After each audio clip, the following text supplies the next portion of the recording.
SF വ്ളോഗ്സിലേക്ക് എല്ലാവർക്കും സ്വാഗതം. ഇന്ന് ഉണ്ടാക്കാൻ പോകുന്നത് ഒരു ചാട്ട് റെസിപ്പിയാണ്, ചന്ന മസാല. അതെങ്ങനെ ഉണ്ടാക്കുന്നതെന്ന് നോക്കാം. അതിനായി ആദ്യം ചന്ന ഒരു 8 hours വെള്ളത്തിൽ സോക്ക് ചെയ്ത് വെക്കണം. അതൊരു കുക്കറിലേക്ക് മാറ്റാം. അതിലേക്ക് 4 ഗ്ലാസ് വെള്ളം, 1/4 ടീസ്പൂൺ മഞ്ഞൾപ്പൊടി, 1/2 ടീസ്പൂൺ മുളക് പൊടി, കുറച്ച് ഉപ്പ് ആഡ് ചെയ്യാം. 6 വിസിൽസ് വന്നതിന് ശേഷം നമ്മളുടെ ചന്ന റെഡി ആയിട്ടുണ്ട്. ഇനി ഇതിലേക്ക് ബാക്കി ഇൻഗ്രീഡിയൻസ് എന്തൊക്കെ ആഡ് ചെയ്യുന്നതെന്ന് നോക്കാം. ഇവിടെ ഞാൻ എടുത്തിരിക്കുന്നത് 1/2 കക്കരിയാണ്,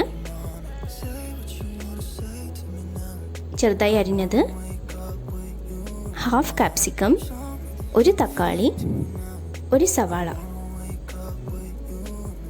1 പച്ചമുളക്.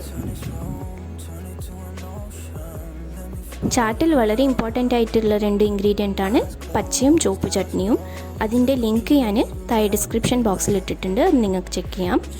ചന ഒരു ബൗളിലേക്ക് മാറ്റാം. അതിലേക്ക് അരിഞ്ഞു വെച്ച കക്കരി ആഡ് ചെയ്ത് കൊടുക്കാം. പച്ചമുളക് ഇട്ട് കൊടുക്കാം. നേരിയതായി അരിഞ്ഞ സവാള ആഡ് ചെയ്ത് കൊടുക്കാം. തക്കാളി ആഡ് ചെയ്യാം. ക്യാപ്സിക്കം, ഇതിലേക്ക് മല്ലിയിലയുടെ പച്ച ചട്നിയാണ്, 3 ടേബിൾ സ്പൂൺ ആഡ് ചെയ്ത് കൊടുക്കാം. നന്നായിട്ട് മിക്സ് ചെയ്യാം. അടുത്തത് പുളി ചട്നി, അത് 2 ടേബിൾ സ്പൂൺ ആഡ് ചെയ്ത് കൊടുക്കാം. മല്ലിയില ഇട്ട് കൊടുക്കാം.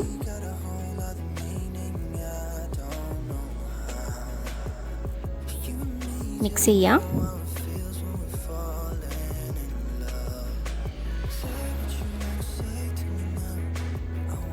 ഇതിലേക്ക് 1/2 table spoon chaat masala add ചെയ്ത് കൊടുക്കാം. പാപ്പഡ് അല്ലെങ്കിൽ സമൂസ വീട്ടിലുണ്ടെങ്കിൽ അത് ആഡ് ചെയ്ത് കൊടുക്കാം, അത് ഓപ്ഷണലാണ്. ഈ ലോക്ക്ഡൗൺ കാലത്ത് നമുക്ക് പുറത്ത് പോയി ചാട്ടൊന്നും വാങ്ങിക്കാൻ പറ്റില്ലല്ലോ. അപ്പം നമുക്ക് വീട്ടിൽ തന്നെ വളരെ ഈസി ആയിട്ട് ഉണ്ടാക്കാൻ പറ്റിയ ഒരു റെസിപ്പിയാണിത്. ഇത് വളരെ ഹെൽത്തി ആൻഡ് ടേസ്റ്റിയാണ്. അപ്പോൾ എല്ലാവരും ഉണ്ടാക്കി നോക്കുക. ഈ വീഡിയോ ഇഷ്ടപ്പെട്ടിട്ടുണ്ടെങ്കിൽ ലൈക്ക്, ഷെയർ ആൻഡ് സബ്സ്ക്രൈബ് ചെയ്യുക.